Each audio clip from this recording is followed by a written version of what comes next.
G'day, Nathan Kiley here. Today I want to talk to you about in-season strength training for cricket fast bowlers. Today I'm going to tell you what sort of things you need to be including in your program and what things need to be stripped away so that you can get the most out of your in-season training, keep yourself fit and healthy on the paddock and performing at your best.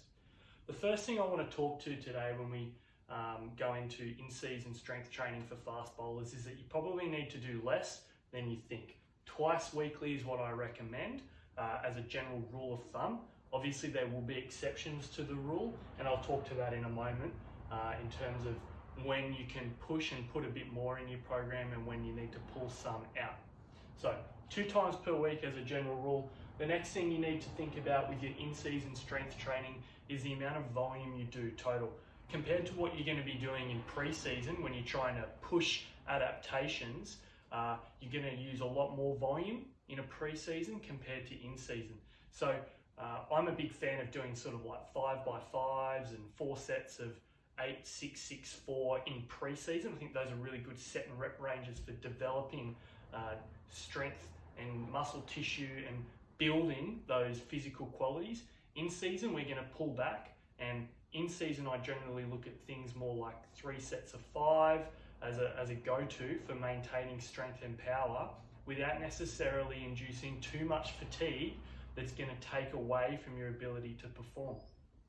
It's really important to remember that fatigue masks your fitness levels. So if you're carrying too much residual fatigue from your strength training into competition on the weekend, you're going to actually be taking away from your ability to perform.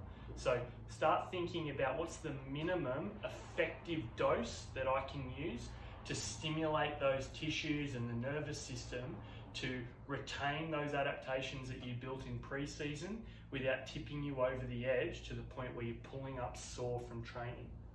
Having said that, what we don't want to do is take away the intensity that we were using in pre-season.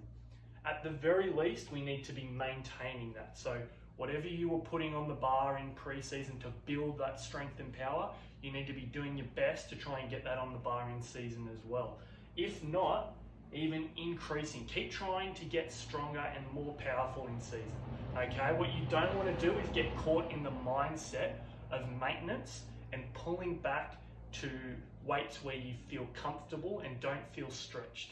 Okay, so because we're reducing our volume, we're going to take away some of the fatigue that you might be worried about, but you need to get weight on the bar. Okay, if you weren't able to develop the strength and power qualities using that weight on the bar in a pre-season, what chance have you got of retaining those adaptations in season?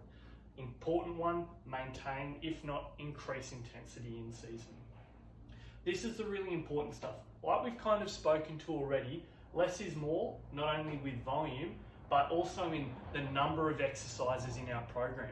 When I'm looking at my in-season strength program, I'm trying to think of what are the fewest exercises I can possibly do and still get out of the training session what I want.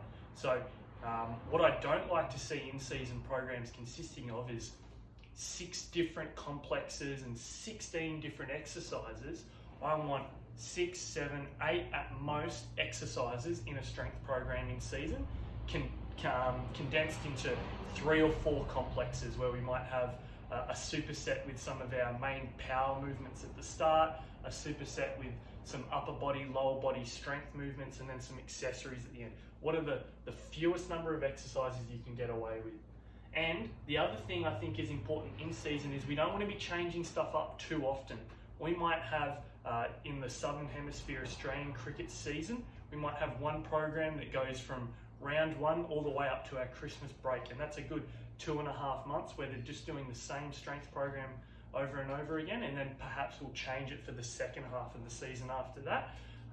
You can change it more often than that, but as a general rule, less variation in season is a good thing, because what we want is our strength program to be something that we know what we're going to be getting out of. We're not going to have too much novelty in that program. That novelty is where you're going to start to get extra delayed onset muscle soreness. It's going to be too big of a shock to your body in season when you've already got a lot of physical demands being placed on you because of your competition schedule. This one's really important. An agile program. what you need to understand is that your strength program in season needs to be written in pencil. Okay, your weekly schedule, the actual elements of the strength program. Understand that based on what's going on with your competition, the weather, all these other things in your life, you need to be adaptable off of that. Okay, so what you should be doing is looking for opportunities to push a bit harder, and then also understanding that sometimes you need to pull back.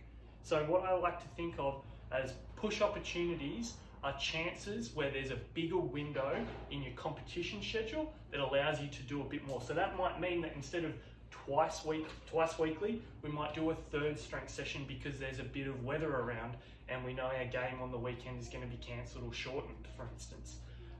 Alternatively, if you're playing back-to-back days on the weekend because you've got an underage competition that's going along with it, or 2020s on a Sunday, that might mean that for a week, you might just do one strength session that week.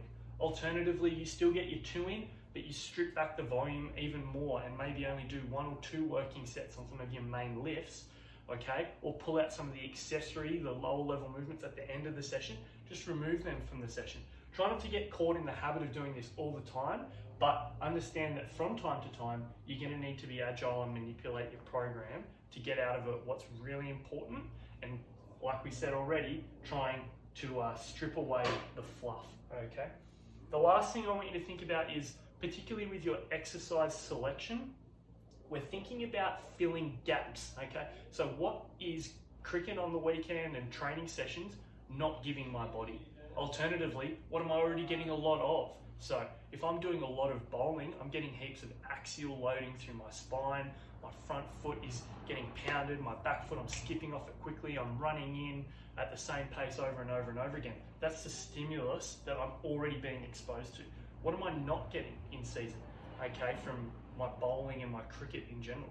So for me, I'm probably removing a lot of axial loading and plyometric load, okay, in the strength and power program, so that we are not overloading those tissues and getting more of that than we're already being given through the sport itself. And then alternatively, I'm looking for ways to load tissues that might not get stimulated enough. So thinking of exercises that can fill those gaps. Those are the key elements to your fast bowler in-season programming. And if you get those things right, what you're actually going to do is present more of an opportunity for you to get into a good rhythm, play a lot of your sport, get through your training sessions with high quality, and that's where you're going to get the most out of a season, is doing your skills at the highest level possible. You need to be careful not to be trying to chase too much with your strength and power training in season if you haven't already set yourself up with a solid pre-season. So get your pre-season right first, and then you can really nail this stuff in season and just let your skills do the talking, which is what we really want from our cricketers. Hopefully that helped you get a good idea of what to do in season with your strength program. And thanks to all those people who've been sending lots of really good Instagram questions. I've had a few that sort of touched on this, which is why I wanted to speak about it today. Keep them coming in, and thanks for watching.